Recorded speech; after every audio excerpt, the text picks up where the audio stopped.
Bismillahirrahmanirrahim. Assalamualaikum warahmatullahi wabarakatuh.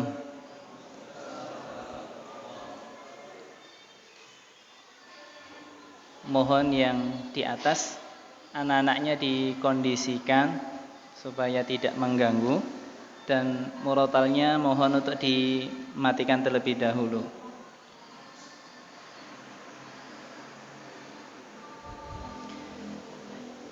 Innal hamdalillah nahmaduhu wa nasta'inuhu wa nastaghfiruh wa na'udzu billahi min shururi anfusina wa min sayyiati a'malina may yahdihillahu fala mudilla lahu wa may yudlilhu fala hadiya lahu.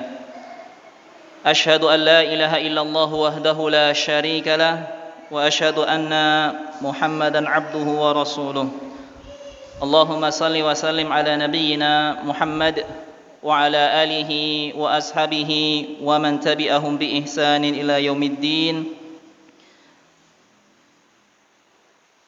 Fa inna asdaqal haditsi kitabullah wa khairal hadyi hadyu Muhammadin sallallahu alaihi wasallam wa syarral umuri muhdatsatuha fa inna kulla muhdatsatin bid'ah wa kulla bid'atin dhalalah wa kulla dhalalatin finnar.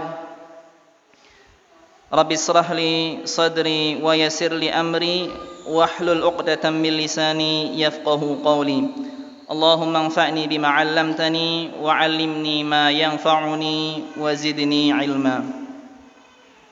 Amma ba'd, ikhwafillah rahimani wa rahimakumullah. Kita bersyukur kepada Allah Subhanahu wa taala bisa dipertemukan di salah satu rumah dari rumah-rumah Allah Subhanahu wa taala, yakni masjid, di Masjid Asy-Syifa di Desa Sikasur, Kecamatan Belik ini, dalam keadaan sehat wal afiat, di mana kita akan bersama-sama talabul ilmi, menuntut ilmu syar'i biidznillah subhanahu wa ta'ala. Dan insyaallah subhanahu wa ta'ala pada kesempatan malam hari ini kita akan sama-sama mengkaji bersama sebuah kitab yang agung, kitab yang membahas tentang tamu yang sebentar lagi akan datang kepada kita semuanya, yakni bulan Ramadan yang dimuliakan, di mana judul kitab yang akan kita kaji bersama yakni Ma'an Nabi sallallahu alaihi wasallam fi Ramadan, bersama Nabi sallallahu alaihi wasallam di bulan Ramadan. Sebuah kitab yang ditulis oleh Fadilatul Syekh Ad-Doktor Muhammad Musa Al-Nasr rahimahullahu taala, ulama dari Urdun yang sudah sering datang ke negeri kita Indonesia. Sebelum kita masuk ke dalam kitab, kita simak sedikit tentang biografi dari beliau, ya. Yang kalau kita mau melihat kembali, insyaallah di YouTube itu banyak sekali, ya, tentang Syekh Muhammad Musa Al-Nasr ini. Ana nukilkan, ya, sedikit biografi dari beliau supaya kita lebih mengenal siapa penulis kitab yang akan kita kaji bersama ini, dari tulisan Ustadzuna Abdurrahman Thayyib hafizahullah taala di dalam situs beliau, ya. sedikit membahas tentang biografi dari Syekh Muhammad Musa Al-Nasr, yang semoga dengan kita mengetahui biografi beliau ada faidah yang kita dapatkan dari kehidupan ilmiah beliau. Nama lengkap beliau ya, Asy-Syaikh Al-Muqri Ad-Doktor Muhammad bin Musa bin Husain bin Ahmad Al-Nasr, dari Bani Nasr, dari kabilah Hawazin.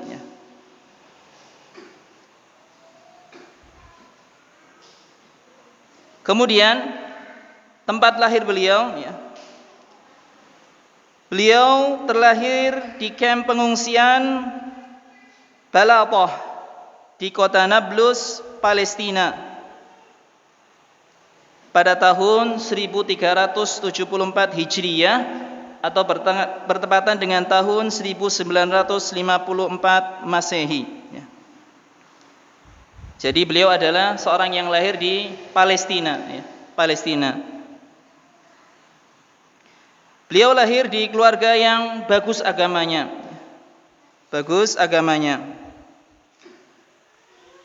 Kemudian beliau pindah ke Arihah, dan disitulah Syekh Muhammad melaksanakan sekolah ibtidaiyahnya atau sekolah SD. Kemudian pindah ke Yordania. Di Yordania ini beliau belajar sampai SMP, sampai tamat SMP. Setelahnya kemudian beliau pindah ke kota Zarqa dan menyelesaikan studi sanawiyahnya atau tingkat SMA. Berbeda kalau kita di Indonesia sanawiyah biasanya kita tingkat MTS ya. Tapi kalau di Timur Tengah sana sanawiyah maksudnya adalah SMA. Kalau SMP mereka menyebutnya dengan mutawasithah. Mutawasithah. Setelah itu beliau belajar di kota Nabi, kota Madinah, yakni di Universitas Islam Madinah. Beliau mengambil jenjang sarjana S1 dan mengambil jurusan qiraah atau Al-Qur'an. Adapun magister beliau maka beliau tempuh di Universitas Al-Banjab di Pakistan.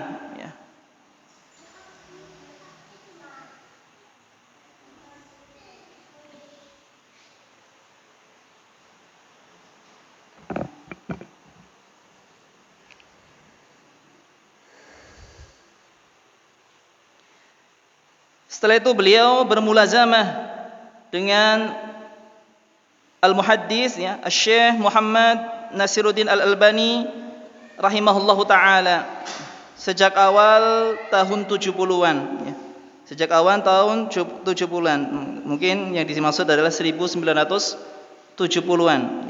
Beliau belajar bersama Syekh Muhammad Nasiruddin Al-Albani, bermulazamah dengan beliau. Bahkan beliau termasuk salah satu murid yang utama dari Syekh Muhammad Nasiruddin Al-Albani rahimahullahu taala. Di antara guru-guru beliau yang terkenal, di sini disebutkan ada 4 guru yang sangat berpengaruh terhadap kafaah ilmiah dari Syekh Muhammad Musa Al-Nasr rahimahullahu taala. Yang pertama adalah guru beliau yang beliau bermulazamah sangat lama, yakni Al-Alamah Asy-Syaikh Muhaddis Muhammad Nasiruddin Al-Albani rahimahullahu taala. Kemudian Syekh Abdul Fattah Al-Qadhi rahimahullah. Yang ketiga Syekh Athaullah Hanif. Yang keempat Syekh Badi'uddin Ar-Rasyidi rahimahullahu taala. Ini adalah di antara guru-guru beliau. Kemudian beberapa pujian yang disampaikan oleh para ulama terhadap beliau, sehingga menunjukkan akan betul-betulnya mulianya Syekh Muhammad bin Nasiruddin ini, Syekh Muhammad Musa Al-Nasr ini. Yang pertama adalah pujian dari guru beliau, yakni Syekh Muhammad Nasiruddin Al-Albani rahimahullahu taala. Beliau mengatakan bahwasanya beliau selalu meminta agar menjadi imam salat di rumah beliau. Padahal murid dari Syekh Muhammad Nasiruddin Al-Albani, tapi apabila datang ke rumah beliau maka beliau meminta agar Syekh Muhammad Musa Al-Nasr ini menjadi imam salatnya. Karena memang di antara murid-murid dari Syekh Muhammad Nasiruddin Al-Albani yang menonjol di dalam ilmu qiraah adalah Syekh Dr. Muhammad Musa ini.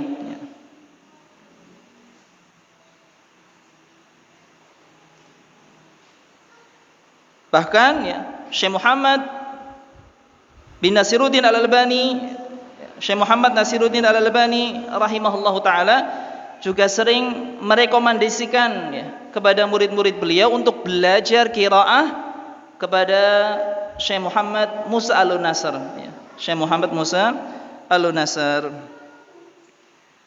Kemudian pujian yang kedua dari Syekh Abdul Aziz bin Baz rahimahullahu taala, di mana pernah Syekh Abdul Aziz bin Baz mendengarkan bacaan Al-Quran dari Syekh Muhammad Musa Al-Nasr.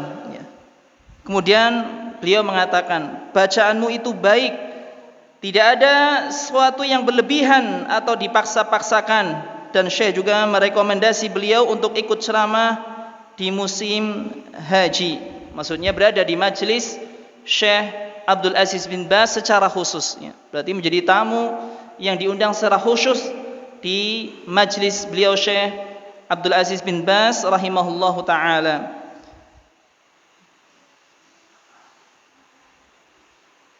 Ini sedikit biografi dari Syekh Muhammad Musa Al-Nasr, penulis dari kitab yang akan kita kaji bersama.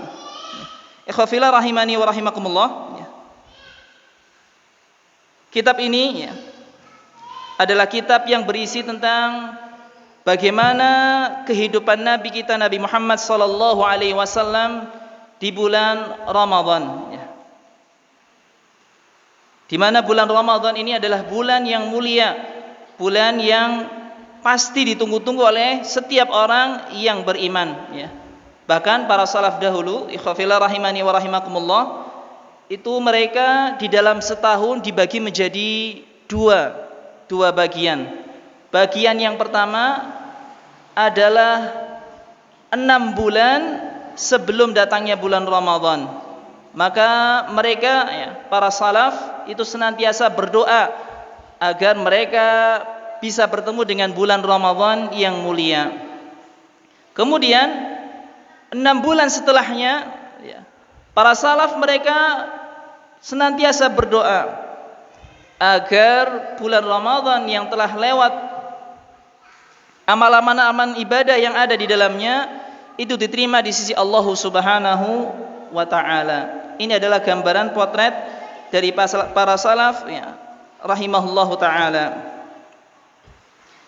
Kita tidak membaca muqaddimah dari Syekh Muhammad Musa Al-Nasr, karena inti dari muqaddimah tersebut adalah tentang maksud dari penulisan ini, apa yang mendorong beliau menulis dari tulisan ini. Akan tapi kita akan langsung masuk ke materi, karena memang waktu yang insyaallah kita akan jalani bersama tidaklah lama, hanya sekedar saja. Semoga Allah Subhanahu wa taala memudahkan kita untuk bisa mengkaji secara penuh apa yang ditulis oleh Syekh Muhammad Musa Al-Nasr ini. Yang pertama di halaman 9. Di halaman 9 dari kitab beliau, yang memegang silakan bisa melihatnya. Beliau mengatakan, An-Nabiyyu sallallahu alaihi wasallam yastaqbilu syahra Ramadhana. Nabi sallallahu alaihi wasallam menyambut kedatangan bulan Ramadan. Menyambut kedatangan bulan Ramadan. Beliau mengatakan, wa kana alaihi salatu wassalam la yasumu hatta yara al-hilala ru'yatan muhaqqaqatan. Bahwasanya Nabi sallallahu alaihi wasallam dahulu tidaklah berpuasa bulan Ramadan kecuali apabila beliau telah melihat hilal bulan secara nyata. Wa kana yuraqibul hilal, dan Nabi sallallahu alaihi wasallam senantiasa mengawasi hilal. Wa ya'muru bimuraqabatihi, dan beliau memerintahkan kepada para sahabatnya radhiyallahu anhum untuk senantiasa mengawasi hilal tersebut, yakni ketika di tanggal 29 Sya'ban, tanggal 29 Sya'ban. Fa idza akhbarahu rajulun minas sahabah annahu ra'a amara al-ummata bisiyamih. Apabila ada seorang laki-laki yang mengabarkan kepada Nabi kita Nabi Muhammad sallallahu alaihi wasallam dari kalangan para sahabat beliau bahwasanya dia telah melihat hilal, ya, telah melihat hilal, amaral ummah bisiyamihi, maka beliau memerintahkan kepada umat, yakni para sahabat ketika itu untuk berpuasa. Amalan bihadhihi ru'yah, beramal dengan dasar ru'yah, melihat bulan ini. Wasyahadah, dan juga persaksian dari orang yang melihatnya. Wa huwa alladhi qala sumu li ru'yatihi wa afdiru li ru'yatihi fa in humma 'alaikum fa akmilul 'iddata au akmilu 'iddata Sya'bana 30 yauman. Dan Nabi sallallahu alaihi wasallam bersabda, sumu li ru'yatihi wa aftiru li ru'yatihi. Berpuasalah ketika kalian melihat hilal, wa aftiru li ru'yatihi, dan berbukalah ketika kalian melihat hilal pula. Fa in humma 'alaikum, apabila terhalang oleh mendung, fa akmilul 'iddah, maka sempurnakanlah bilangan, ya. Maksudnya bilangan dari bulan. Au akmilu 'iddata Sya'ban 30 yauman. Maksudnya di sini adalah sempurnakanlah bilangan bulan Sya'ban 30 yauman, 30 hari.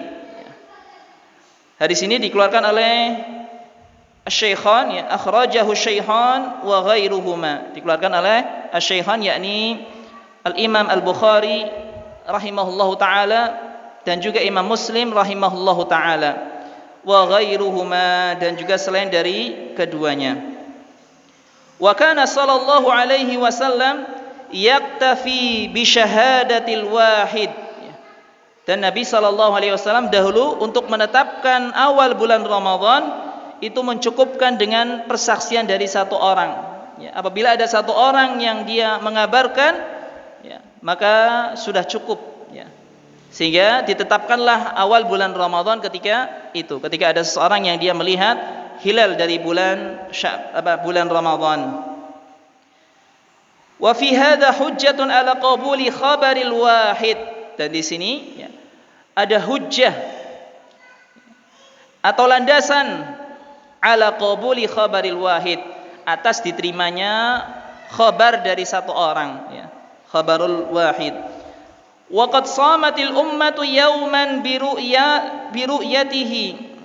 Dan sungguh umat, ya, dahulu mereka berpuasa, ya, bi ru'yati a'rabi, dengan persaksian dari seorang Arab Badui. A'rabi di sini adalah orang Arab Badui, orang Arab yang tinggal di pinggiran kota Madinah, ya, di pegunungan, di lembah-lembah, yang mereka hidupnya nomaden, tidak hidup menetap di dalam kota Madinah. Itulah A'rabi, Arab Badui.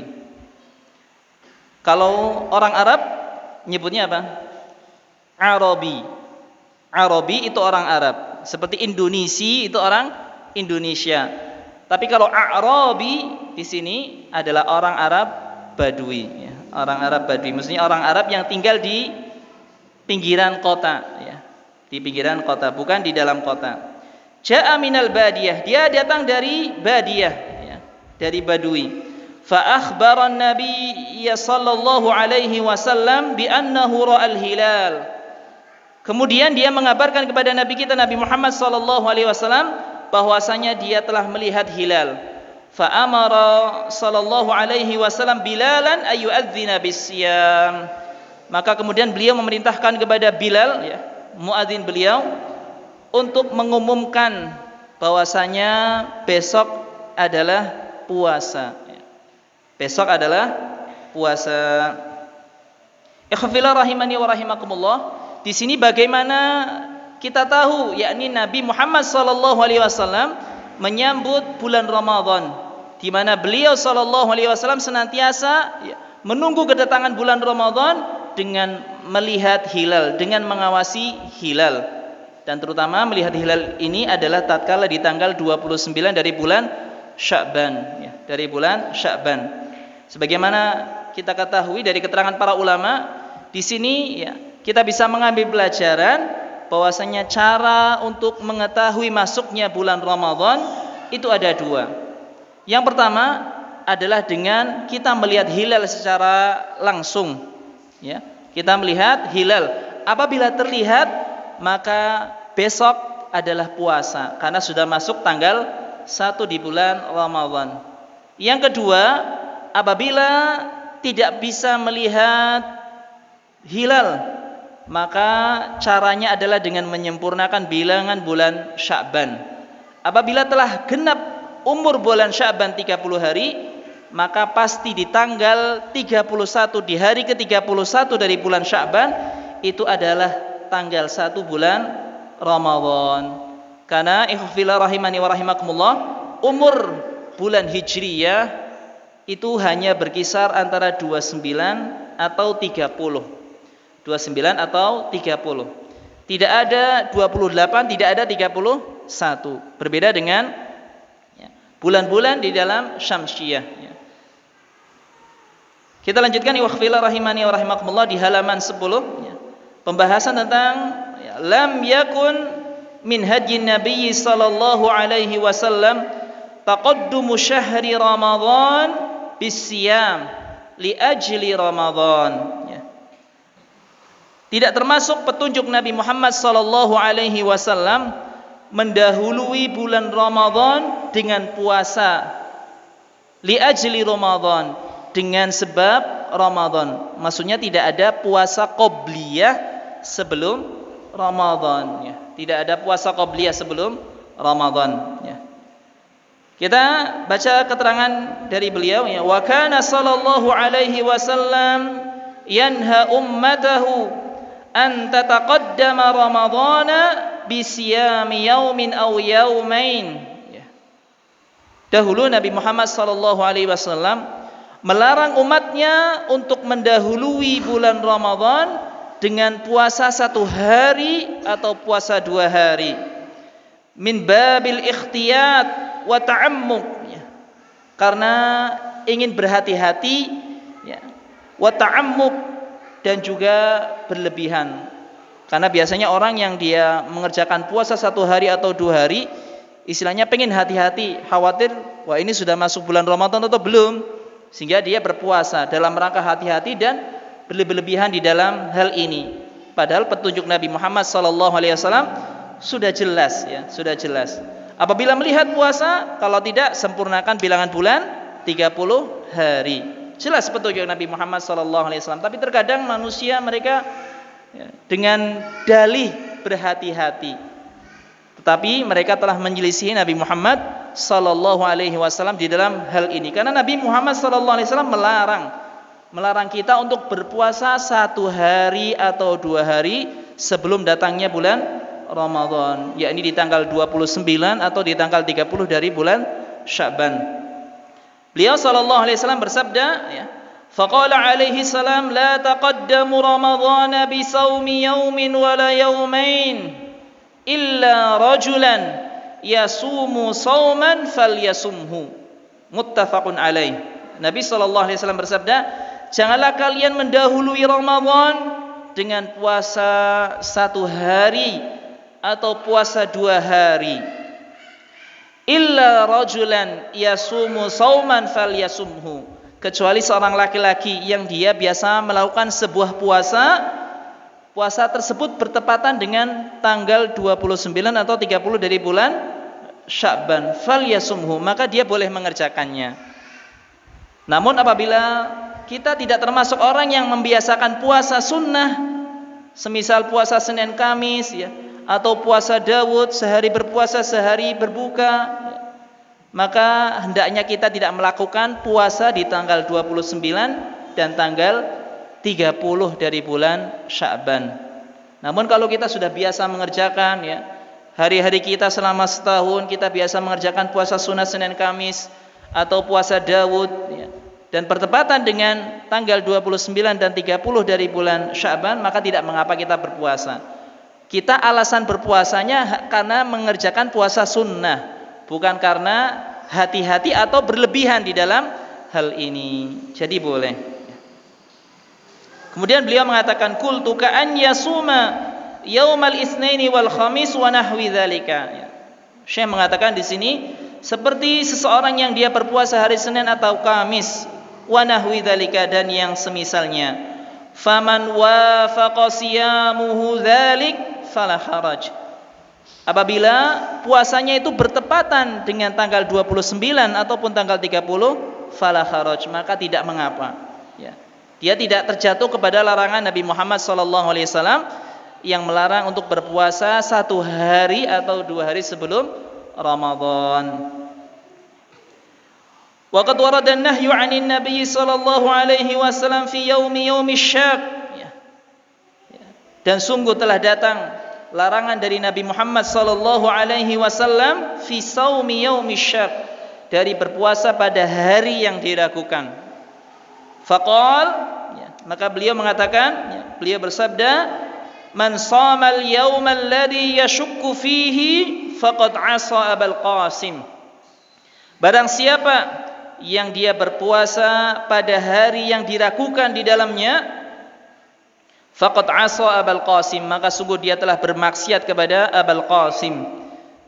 Abul Qasim di sini adalah Nabi Muhammad sallallahu alaihi wasallam. Kunyah dari beliau sallallahu alaihi wasallam, karena anak yang pertama dari Nabi kita Nabi Muhammad sallallahu alaihi wasallam adalah Al-Qasim, Al-Qasim, di mana anak beliau itu ada 7, 3 laki-laki, 4 perempuan. Yang laki-laki itu adalah Al-Qasim, kemudian Abdullah dan juga Ibrahim. Adapun yang perempuan dari anak Nabi Muhammad sallallahu alaihi wasallam, yakni Zainab, Ruqayyah, Ummu Kulsum, kemudian Fatimah, istri dari Ali bin Abi Thalib radhiyallahu anhum. Semuanya meninggal dunia sebelum Nabi Muhammad sallallahu alaihi wasallam kecuali 1. Siapa? Fatimah. Hanya Fatimah anak Nabi Muhammad sallallahu alaihi wasallam yang meninggal setelah nabinya, setelah nabi kita Nabi Muhammad sallallahu alaihi wasallam. Ya. Jaraknya pun tidak terlalu lama, beberapa hari saja setelah kematian dari Nabi kita Nabi Muhammad sallallahu alaihi wasallam. Tidak lama umur dari Fatimah semeninggal Nabi kita Nabi Muhammad sallallahu alaihi wasallam. Ya. Hadis ini diriwayatkan oleh Imam Bukhari, ya, dan juga Imam Abu Dawud dan juga Imam At-Tirmidzi, ya. Sebagaimana tercantum di dalam kitab ringkasan dari Sahih Imam Bukhari di halaman 444. Ya. Kemudian beliau mengatakan, waqad kana as-salaf yahtaziruna wa yahtatuna min an yudkhilu Sya'bana fi Ramadan. Ya. Para sahalaf dahulu, ya, mereka menjaga diri. Mereka berhati-hati dari memasukkan bulan Sya'ban ke bulan Ramadan, sehingga mereka tidak melaksanakan puasa di tanggal 29 dan juga tanggal 30 dari bulan Sya'ban. Ini seharusnya yang sebagai bentuk hati-hati agar tidak memasukkan bulan Sya'ban ke dalam bulan Ramadan, karena berbeda. Puasa di bulan Sya'ban hukumnya apa? Sunnah. Puasa di bulan Ramadan wajib. Sama atau beda antara puasa sunnah dan wajib? Berbeda, secara derajat beda. Yang satu sunnah, yang satu wajib. Sehingga mereka berhati-hati, dan cara berhati-hatinya adalah tadi, dengan tidak berpuasa di tanggal 29 dan tanggal 30. Ini yang hati-hati, bukan dengan kita mengerjakan puasa di hari syak tersebut. Wa ma'lumul farqi bainan nafilati wal fariḍah فالنافلة مهما بلغت لا يمكن أن تلحق بالفريضة لا في الحكم ولا في الأجر. Dan kita ketahui ya, perbedaan antara sunnah dengan wajib ya. Maka yang sunnah apapun namanya, betapapun tingginya, itu tidaklah akan bisa mengikuti ibadah yang wajib. Ibadah yang wajib. La fil hukmi, tidak pada hukumnya, wala fil ajri, tidak pula pada pahalanya. Secara hukum sudah berbeda, pahalanya juga berbeda. Maka kita tidak boleh mencampurkan antara yang sunnah dengan yang wajib. Harus jelas pemisahnya. Makanya Nabi SAW di sini memisahkan, yakni dengan melarang kita agar tidak berpuasa di tanggal 29 dan tanggal 30. Wallahu ta'ala a'lam bishawab. Masuk waktu salat Isya, azan 3 menit lagi. Taib, ikhwafillah rahimani wa rahimakumullah. Kita lanjutkan sedikit lagi ya, sebelum masuk waktu salat Isya ya. Di halaman 12, tabyitun niyati minal lail. Nabi SAW berniat puasa Ramadan di malam hari. Nabi Muhammad SAW berniat puasa Ramadan di malam hari ya. Di malam hari. Wa kana sallallahu alaihi wasallam yubayyitu niyyata minal laili qabla al-fajri wa amara ummatahu bidzalik. Dahulu Nabi Muhammad sallallahu alaihi wasallam berniat di malam hari sebelum fajar, yakni berniat puasa wajib. Wa amara ummatahu bidzalik, dan beliau sallallahu alaihi wasallam memerintahkan hal itu kepada umatnya. Faqal, beliau bersabda, "Ma lam yubayyitis siyama minal lail fala siyamalah." Barang siapa yang tidak berniat untuk puasa di malam hari, fala siyamalah, maka tidak ada puasa baginya. Tidak ada puasa baginya. Hadis yang sahih dikeluarkan oleh Al-Imam Al-Albani rahimahullahu ta'ala di dalam kitab Sahihul Jami' nomor 6410 ya, 6410. Qultu ya, beliau mengomentari hadis ini ya, Syekh Muhammad Musa Al-Nasr, wa hadzal hukmu min khususiyati shaumil fardhah, dan hukum ini adalah khusus untuk puasa wajib. Maksudnya berniat di malam hari itu khusus untuk puasa wajib. Amma saumun nafilati fala yalzamu tabyitun niyyati fihi. Adapun puasa sunnah maka tidak diharuskan untuk berniat di malam harinya. Berniat di malam harinya. Faqad kana Nabi sallallahu alaihi wasallam yahduru ahlahu wa lam yut'im syai'an ba'da dzalik wa lam yat'am syai'an ba'du. Dan dahulu Nabi Muhammad sallallahu alaihi wasallam ya, yahduru ahlahu, juga mengingatkan kepada keluarganya untuk berniat di malam hari. Walam yat'am syaitan ba'du, dan tidak makan sesuatu pun sebelumnya. Fayaqul hal 'indakum ghada, apakah di sisi kalian ada makanan ya? Fayaqulun la, maka keluarganya tersebut mengatakan tidak ada wahai Nabi Muhammad sallallahu alaihi wasallam. Fayaqul, maka Nabi sallallahu alaihi wasallam mengatakan inni shaim, sesungguhnya aku berpuasa. Maksud dari hadis ini ikhwah fillah rahimani wa rahimakumullah adalah berkaitan dengan puasa sunnah.